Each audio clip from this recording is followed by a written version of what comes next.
Hello everyone, how are you? I hope you are all well. I am with you Sadiq Rahman. Today I am back with some new math. Today I bring you 126 pages of math book for class 9. But request to you is to watch the video till the end. You will learn a lot.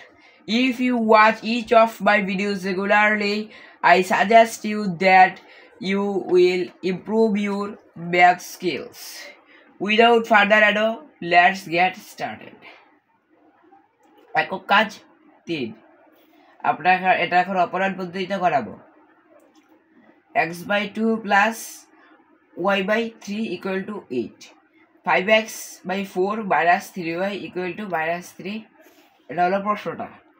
এখন আমরা solution এটা উত্তরটা লিখব x/2 plus y/3 equal to 8 এটাকে আমরা এক নং সমীকরণ দেব আর 5x/4 minus 3y equal to -3 এটাকে দেব আমরা দুই নং সমীকরণ। এখন আমরা কি লিখব এক নং সমীকরণকে 5/2 ধারা এবং 2 নং সমীকরণকে 1/2 ধারা গুণ করে বিয়োগ করে পাই। আমরা এটা কিভাবে করতে পারি যে আপনাকে 2 নং সমীকরণের x এর সাথে যে শকটা এই শকটাকে দিয়ে আমরা 1 নং সমীকরণকে গুণ দেব আবার 1 নং সমীকরণের যে x এর সাথে যে শকটা এই শকটাকে দিয়ে আমরা 2 নং সমীকরণকে গুণ দেব গুণ করে এটাকে আমরা বিয়োগ করব। এখন আমরা কি লিখব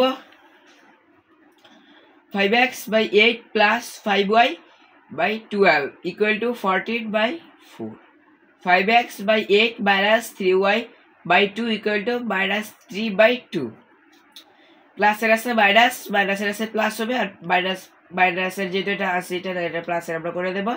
আর এটাকে প্লাস মাইনাস করলে হবে 5y/12 plus 3y/2 equal to 14/4 plus 3y/2 এটা আমরা কিভাবে করলাম এই যে প্লাসের এই 5y-টাকে আমরা এই যে এদিকে নিয়ে আসা এটা যেহেতু প্লাস আছে আপনাকে এদিকে এটা তো কাটাকাটি হয়ে যায়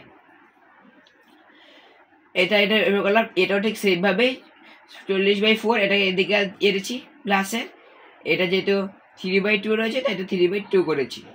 এখন আমরা এর পরের অংশটা দেখি এটা কিভাবে হবে 5y plus 18y ভাগ 12 equal to 14 plus 6/4 এটা আমরা কিভাবে করলাম এটাকে আমরা লসাগু করে দিয়েছি দুইটাকে যেটা তোমরা আগের পর্বে এগুলো শিখেছো যে লসাগু করতে এটা আমি আর বলছি না। এখন আমরা লিখবো যে 23/y এটা কিভাবে হলো এই যে যোগ করে 23y আর 12 equal to 46 যোগ করতে 46/4 হয়েছে। আর এটাকে উভয় পক্ষে 23 ধারা এবং উপপক্ষে 4 ধারা আমরা ভাগ দিয়েছি তাই আমরা এটা পেয়ে গেলাম এটা হবে y/3 equal to 2।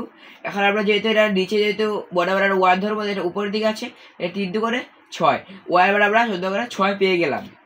এখন আমরা y এর মানটাকে এক নঙ্গে বসাবো এই যে y এর মান এক নঙ্গে কোন এক নঙ্গে এই যে এই এক নঙ্গে বসাবো এই যে এই এক নঙ্গে এই যে এই জায়গাটার মধ্যে আমরা y এর মানটা বসিয়ে দেব। আমরা এই যে y এর মানটা বসিয়ে দিলাম কি হলো x/2 plus 6/3 equal to 8।